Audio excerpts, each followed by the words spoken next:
নমস্কার বন্ধুরা, welcome back to দেবশ্রীস kitchen. আজকে যে রেসিপিটা আপনাদেরকে শেয়ার করছি সেটা আমার এক কলিগের কাছ থেকে নেওয়া। তো এটা হচ্ছে পনির আলু পোস্ত। প্রথমেই জিরে, শুকনো লঙ্কা সাদা তেলে ভেজে নিয়ে তার সাথে আলুটাকে কুচি কুচি করে কেটে এভাবে ভেজে নিয়ে নুন জল দিয়ে ঢেকে চেপে রেখে সেদ্ধ করে নিয়ে তারপর ভেজে রাখা পনির মিশিয়ে দিচ্ছি, তার সাথে দিচ্ছি 3-4টে কাঁচা লঙ্কা। এটা আর অন্য কিছু নয়, দেখতে ভালো লাগার জন্য, কারণ রান্নার সাথে দেখতে ভালো লাগাটাও একটা ব্যাপার আছে। তো এরকম করে নেড়ে চেড়ে নিয়ে পনিরের সাথেও পনিরের গায়ে যখন নুনটা ঢুকে যাবে তখন আমরা দিয়ে দিচ্ছি কাঁচা লঙ্কা দিয়ে বেটে রাখা পোস্ত।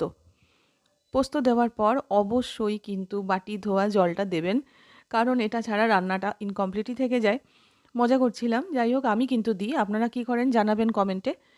তো নাড়াচাড়া করে রেডি হয়ে গেল পনির আলু পোস্ত। অসাধারণ খেতে। থ্যাংক ইউ আমার ওই বন্ধুকে এত সুন্দর একটা রেসিপি আমাকে শেয়ার করার জন্য, আর সেই জন্য আমিও আপনাদের সাথে শেয়ার করলাম। অবশ্যই করে দেখতে পারেন। নিরামিষের দিনে কি করব খুঁজে পাওয়া যায় না। ডাল ভাত পনির আলু পোস্ত একটা অভিনব আমার লেগেছে। আপনাদেরও ভালো লাগবে আশা করি। তো নতুন কোনো রান্নার সাথে আবার পৌঁছে যাব, ততক্ষণের জন্য অনুমতি নিচ্ছি। ভালো থাকবেন, সুস্থ থাকবেন।